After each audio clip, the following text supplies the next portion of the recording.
అత్యుత్తమ ప్లేస్మెంట్స్ తో ఎంఎన్సీ కంపెనీలలో ఉద్యోగమే లక్ష్యమా? ఇంజనీరింగ్ చదవాలనే మీ పిల్లల కలని కేజీ రెడ్డి కాలేజ్ తో నిజం చేసుకోండి. పరిధి లేని ప్రేమలో మునిగి తేలనా, మనసులో మౌన కీర్తనం, కనులలో ప్రమద నర్తనం, హరవిరిసినది నిశిలో తొలి కార్తీకం.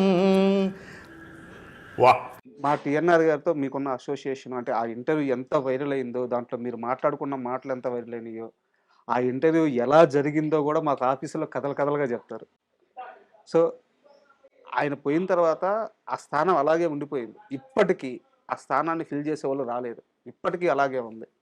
సో టీఎన్ఆర్ గారు చనిపోయారన్న వార్త మీకు తెలిసినప్పుడు ఎలా ఫీల్ అయ్యారు? అతని గురించి నేనేమి చెప్పగలను, ఎవరైనా ఏం చెప్పగలరో అవన్నీ మీరే చెప్పారు. ఒకళ్ళు భర్తీ చేయలేని స్థానం అండి అది. అసలు నిజంగా అంటే ఇక్కడ 2 థింగ్స్ ఉన్నాయి. ఇంటర్వ్యూస్ అంటాం, పాడ్కాస్ట్ అని. ఇప్పుడు ఈ పాడ్కాస్ట్ సంబంధించి ఒక కల్చర్ తీసుకొచ్చిందే తను. సార్ తన ముందు నుంచి ఉన్నాయి, కానీ గంటలు గంటలు గంటలు గంటలు మాట్లాడుతూ, అంటే ప్రతి మనిషి దగ్గర ఉంటుందండి ఇది. Everybody has something to say. So ఆబ్వియస్గా ఇక్కడ నాకు ఆపర్చునిటీ వచ్చి, నా గురించి చెప్తాను. నాకు ఆపర్చునిటీ వచ్చినప్పుడు నాకు సంబంధించిన వాటిలో 2 ఉంటాయి. ఒకటి డబ్బా కొట్టుకోవటం, సార్ నాకేం తెలుసు అంత తెలుసు అంత తెలుసు. రెండోది ఒక తాపత్రయం. నా వీడియోస్ అన్ని సక్సెస్ అవ్వడానికి కారణం ఏంటంటే, నా వల్ల ఎవరికైనా ఏదైనా ఒక బెనిఫిట్ జరిగితే బాగున్న తాపత్రయం నాకుంది. ఎవరికి కావాలరా నీ సోది అనుకునే వాళ్ళు ఉంటారు, సర్లే ఏదో చెప్పాడు ఇవన్నీ పాత విషయాలు అనుకునే వాళ్ళు ఉంటారు. కొంతమంది రిపీటెడ్గా పెట్టుకుని వాళ్ళ స్టేటస్ల కింద పెట్టుకునే వాళ్ళు కూడా ఉంటారు. కరెక్ట్. ఈ వాక్యాలు నాకు టీఎన్ఆర్ చెప్పాడు. ఇది అతిశయం కాదు. 25 ఎపిసోడ్ నుంచి నన్ను లిటరల్గా తరివాడు. ఒక కామన్ ప్లేస్లో ఒక మ్యూచువల్ ఫ్రెండ్ ఇంట్లో కలిసాం. అఫ్కోర్స్ ఒకరికొకరు తెలుసు, యాక్టర్గా నేను తెలుసు, తను నాకు ముందు ఎక్కడ పరిచయం, అదంతా. ఇలా కూర్చొని మాట్లాడుతున్నప్పుడు నేను 2 ఎక్స్ట్రీమ్స్ ఉంటాయండి. అతివృష్టి అనావృష్టి నాలో ఏంటంటే, అయితే చాలా సైలెంట్గా ఉంటా, ఒక్క మాట మాట్లాడను మీరు 10 మందిలో ఉన్నప్పుడు, లేదా నేను ఒకటి మాట్లాడుతుంటా. సార్ అంటే కంటెంట్ బట్టి. అది మనం బోర్ కొడితే లేకపోతే టాపిక్ డైవర్ట్ అయితే ఎవరైనా ఆపేస్తారు కదా. చెప్పచ్చేది ఏంటంటే, ఇవి పట్టుకున్నాడు అని. ఒక సందర్భంలో, ఓ 4 సందర్భాల్లో చూసి, భయ్యా మీతో లాస్ట్ టైం నేను లాస్ట్ 4-5 టైమ్స్ ఈ క్వశ్చన్స్ ప్రిపేర్ చేశాను, ఒక క్వశ్చన్ ఇది చూపించాడు. ఏంటిది అన్న, మీ ఇంటర్వ్యూకి ఇది నేను పెట్టుకుంటాను, ఇవి అడుగుతాను. ఎప్పుడు విన్నాడు, ఏమి రాశాడు, నాకేం అర్థం కాల. నాకు ముచ్చటేసింది ఏంటంటే, ఇంత తపన పడతాడు ఈయన ఒక యాక్టర్ని ఇంటర్వ్యూ చేయడం అని చెప్తారు. మీకు తెలియదు కాదు ఇది. మీరు ఫస్ట్ సినిమా ఎలా చేశారు, మీరు ఎక్కడి నుంచి వచ్చారు, మీకు యాక్టింగ్ మీద ఇంట్రెస్ట్ ఎలా ఉంది అడగండి, ఒక్కొక్కడు ఒక ఇంట్రెస్టింగ్ స్టోరీ చెప్తాడు. అవునవును. కానీ మెజారిటీ ఆఫ్ ద పీపుల్, నీకు ఎందుకురా అవసరమా, ఇవన్నీ ఎందుకు దొప్పుతున్నావు మమ్మల్ని అని చెప్పి ఇక్కడ ఉన్న వచ్చే ఇన్వైటీస్ని అనుకోవటం కూడా జరిగే అంత దారుణమైన పరిస్థితులు ఉంటాయి మామూలుగా. టీఎన్ఆర్ ఇంటర్వ్యూస్లో ఇది ఎక్కడ చూడలేదు సార్ నేను. నాది అంతా 4 అవర్స్ 3 అవర్స్ ఇది ఎక్కువ ఉంటుంది. దాన్ని 2 పార్ట్ల కింద డివైడ్ చేసేసాడు. ఒకసారి నేను ఏదో వీడియో చేశా కాస్టింగ్ కౌచ్ గురించి. అమ్మాయిలకి కొన్ని టిప్స్ చెప్పాలనిపించింది నాకు. ఎందుకంటే మనకు సినిమాల్లో చూపించేలాగా ఉండవు బయట కాస్టింగ్ కౌచ్లు. ఏంటి వచ్చిన తర్వాత కింద నుంచి మీద చూసి, ఏంటి ఆఫర్లు కావాలా, డిన్నర్కి వస్తావా, ఒకసారి ఆ బికిని వేసుకొని చూపించి, ఇలా ఉండదండి. ఇలా ఉండదు. చాలా స్మూత్ అంటే మీరు ఊహించలేరండి. అవన్నీ ఆ వీడియోలో చెప్పా. ఒక చిన్న వాట్సాప్ ఏమంటారు, ఫేస్బుక్లో అక్కడ పెట్టాను. పెడితే ఫోన్ చేశాడు, భయ్యా నీ ఫోన్ కన్నా మన బెటర్ క్వాలిటీ కెమెరా ఉంది, స్టూడియో ఉంది, నేను కూడా అక్కడ కూర్చుంటా, అది వద్దంటే పక్కెళ్ళిపోతా, ఏం చెప్పాలనుకుంటున్నావు చెప్పేసి. ఎందుకంటే మైండ్ దుబ్బింది నాకు నీ కంటెంట్ చూసాక. అది ఫేస్బుక్లో ఎంతమంది 50 మంది 60 మంది చూస్తారు, పోనీ మించిపోతారు 200. ఎంతమందికి ఇది హెల్ప్ అవుద్దో నువ్వు రా చెప్తానని చెప్పి, శ్రీరెడ్డి మూమెంట్ అది స్టార్ట్ అయినప్పుడు దానికి సంబంధించిన దాంట్లో నేను ఒక ఆల్మోస్ట్ అది ఒక 1.5 hours ఎంతో 1 hour జనరల్ క్వశ్చన్స్ కూడా వచ్చాయి కాబట్టి కొంచెం లెంగ్త్ ఎక్కువ. బట్ చెప్పాలండి, దాన్ని పట్టుకుంటాడు ఆయన. అది పట్టుకొని దాన్ని ఎలా డిజైన్ చేసి ఎలా పెట్టాడు అన్నది నాకే తెలుసు. ఇది కాదు, ఒకటే చెప్పాలి, నేను సిగ్గుపడుతుండేవాడిని. నేను ఏదైనా అచీవ్ చేయాలి, ఒక మంచి సినిమా. అప్పుడు నేను డైరెక్ట్ చేసిన నా ఫస్ట్ ఫిల్మ్ ఏదైతే స్టక్ అయిపోయిందో అందులో అతను ఉన్నాడు. అన్ని శ్రీముఖి గారు, శ్రీముఖి లీడ్గా యాక్ట్ చేసిన మూవీలో. అది కానీ రిలీజ్ అయ్యే రోజు టీఎన్ఆర్ మళ్ళీ ఆడియన్స్ చూడొచ్చు. అదొక్కటే తృప్తి నాకు. నిజంగా మళ్ళీ టీఎన్ఆర్‌ని కదులుతూ మళ్ళీ మనం చూడొచ్చు. ఆ సినిమా చెప్పొచ్చేదేంటంటే ఆ టైం నుంచి నేను అంటుండేవనమాట. నా సినిమా ఒకటి ప్లాన్ చేస్తున్నాను. అది రిలీజ్ అయిన తర్వాత చేద్దాం. ఇప్పుడేం మాట్లాడతాం అని నేను. మీకు తెలీదు సార్, మీరు మాట్లాడే దాంట్లో ఎంతమందికి హెల్ప్ అయ్యేది ఉంటదని నా వీక్‌నెస్ మీద కొట్టాడు. హ్మ్. కామెంట్స్ చూస్తుంటాను నన్ను భయంగానే. మొన్నెప్పుడో ఏదో నువ్వు తాగుతావని అడిగిన దానికి నేనేదో చెప్పిన దానికి ఒకళ్ళిద్దరు నువ్వు ఎంత తాగితే ఎందుకు చెప్పడం బయట ఎవరినైనా ఇన్‌ఫ్లుయెన్స్ పైగా నాకేదో 100 మంది రిలేషన్‌షిప్ అని అది అది ఫార్మ్ అయిన క్వెషన్ వేరు. హ్మ్. హ్మ్. అంటే హ్మ్. ఆడియన్స్ తీసుకునే తీరు చెప్తున్నాను. అన్నాడు, "భయ్యా అదేంటిది ఓ 100 మందితో" అని మాట వరుసకి ఆ లైన్ కూడా అంట. మాట వరుసకు 100 మంది అనుకోండి అంట. ఎందుకు? ఇందాక నేను చెప్పాను చూడండి 10,00,000, 5,00,000 ఆ యాక్యురేట్ నంబర్స్ కాదు. ఒక ఇంపాక్ట్ కోసం ఒక నంబర్ చెప్తుంటాం. అది చెప్పినప్పుడు తను అందరితో మీకు ఆ రిలేషన్‌షిప్స్ ఉన్నాయా ఫిజికల్‌గా? అంటే ఆ! అంటే ఉన్న వాళ్ళ గురించి చెప్తున్న దాంట్లో అందరితో ఎందుకుంటాయి? అది మనం తర్వాత ఎక్స్‌ప్లెయిన్ చేయలేం. అది వేరేగా ఆ! అర్థమైపోయింది. అంటే అన్నా. అన్నా. అది చాలు. మీకు దాన్నేమంటారు? యూట్యూబ్ హెడ్డింగ్స్‌ని వాటిని ఏమంటారు? థమ్స్. థంబ్‌నెయిల్స్. జీవితాలను నాశనం చేయొచ్చండి థంబ్‌నెయిల్స్‌తో. అంటే హ్మ్. మీవి అవే ప్లాట్‌ఫార్మ్స్ మీవి అవే ఎవరు రాస్తారో తెలీదు గానీ, మన దగ్గర ఉండదు సార్. మీ దగ్గర ఉండదు. హ్మ్. అంటే ఉండుంటే నేను ఇలా మాట్లాడేవాడిని కాదు. ఉంటే ఇది పార్ట్ ఎడిట్ కూడా చేసేయగలం మీరు. బట్ ఇది చెప్పాలని కోరిక ఏంటంటే థంబ్‌నెయిల్స్ చూసి మా మదర్ ఎన్ని సార్లు ఇన్‌ఫ్లూయెన్స్ అయ్యారు. నా గురించి కాదు. ఇంకా అవేం రాలా. ఈ 100 మందితో అఫైర్ ఉంది ఇవన్నీ మా మదర్ ఇంకా చూడలే.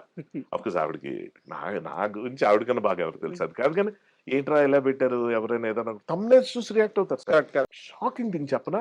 అది చూసి వచ్చేస్తారు సార్ జనం కామెంట్స్‌కి. హ్మ్. ఎందుకంటే చూడరు వీడియో వీడియో చూడరు. చూడరు. అంత ఓపిక ఉండదు. ఇదే కదా అనుంటాడు. టక టక అని. నెగటివిటీ అన్నది ఎంత ఉంటదో చెప్పేటప్పుడు టీఎన్ఆర్ తీసుకునే జాగ్రత్తలుండేవండి. సార్. ఆ రోజుల్లో ఎక్స్‌ప్లాయిటేషన్ పీక్స్. నాకు పెళ్లయిపోయిందని. మన యాక్టర్ సత్యకృష్ణన్‌తో. హ్మ్. మీ నటుడు హర్షవర్ధన్ వైఫ్ ఎవరో తెలుసా అని. టీఎన్ఆర్ చూపించాడు ఫస్ట్ అది. హ్మ్. భయ్యా ఏంటి ఇలా వచ్చిందని. మీ ఫీల్డ్ బాబు అది. ఇప్పటిదాకా ఏ కాంట్రోవర్సీ లేకుండా ఏదో మిడిల్ క్లాస్ మ్యాన్‌లా బతికేస్తున్నాం అనుకున్నాను. ఇదేంటిది కాంట్రోవర్సీ అంటే, మంచిదే. కాదు నాకు ఇప్పుడు గ్లోరిఫికేషను, గ్లామరస్‌గా ఉంటది. నీకు ఏంటి గ్లామరస్‌గా ఉండేది? ఆమేమన్నా అన్‌మ్యారీడా? లేకపోతే నాకే అమ్మాయి మీద ఏమైనా క్రష్ ఉందా? మ్యారీడా? ఆమె భర్త పరిస్థితి ఏంటి? ఆమె పిల్లల పరిస్థితి ఏంటి? ఆమెకి ఫోను చేశా. ఈ ఈ సందర్భంలో. సత్యకృష్ణకి ఫోను చేసి అడిగితే, ఎవరి పాపాన పోతారు అయ్య బాబోయ్! వదిలేయండి అన్నా. నీ స్పోర్టివ్‌నెస్ కాదమ్మా! నాకిక్కడ ఎఫెక్ట్ అయిపోతుంది. నాకున్న రిలేషన్‌షిప్స్, నాకున్న గర్ల్ ఫ్రెండ్స్ ఏంటి నువ్వు పెళ్లయిందా? నువ్వు సింగిల్ అనుకున్న అబద్ధం ఆడినట్టు అవుతున్నావు. మోసం చేసినట్టు అవుతున్నా. వదిలేయండి అని ఆమె. హ్మ్. నరకం చూసా. అంటే to some it up thumbnails ఇచ్చే ఎఫెక్ట్ గాని, ఇంటర్వ్యూస్ చేసేటప్పుడు తీసుకునే జాగ్రత్తలు ఇప్పుడు మీరంత బాగా మీరు అంటే ఇది మీకు అర్థమవుద్ది నేనేం చెప్పదలుచుకున్నానో. మీరు ఒక మాట అన్నారు. ఇది థర్డ్ పర్సన్ సంబంధించింది. మీరు ఇష్టమైతే ఆన్సర్ చేయండి లేకపోతే లేదని ఇందాక. సార్. అనిల్ రావిపూడి గారు. అవునవును. ఈ డిస్క్లైమర్ తను ఇచ్చేవాడు సార్. హ్మ్. ఇప్పుడు మీ సెక్షువల్ లైఫ్ ఎలాగుంది అని అడగాలి తను. ఎందుకు సింగిల్‌గా ఉంటున్నావు కదా! ఏంటి నీ పరిస్థితి అని. తను అన్నాడు, "మీకిది పర్సనల్ టాపిక్ అండి. మీరు చెప్పాల్సిన అవసరం లేదు. బట్ చూసే ఆడియన్స్‌కి అదొక ఫీలింగ్ ఉంటుంది కదా! సింగిల్‌గా ఉంటున్నాడంటే వీడు ఏం చేస్తున్నాడు? అదర్‌వైజ్ ఎలాగా ఎంటర్‌టైన్ అవుతున్నాడు ఏంటి అని. సార్. అది చెప్పండి అని చెప్పంటే, అది మీకు అభ్యంతరం అయితే వదిలేయండి అంటే, చాలా ఇంపార్టెంట్ క్వెషన్ అండి మీరు అడగండి. చెప్తానని తనకి చెప్పా. ఏంటంటే, ఈ క్వెషన్ భయపడి పెళ్లి చేసుకుంటారండి అబ్బాయిలు. హ్మ్. ఏరా అంతేనా? మరి పరిస్థితి ఏం లేదా? ఇలా మాట్లాడేవాళ్ళుంటారు. ఫ్రెండ్స్ గాని, రిలేటివ్స్‌లో గాని.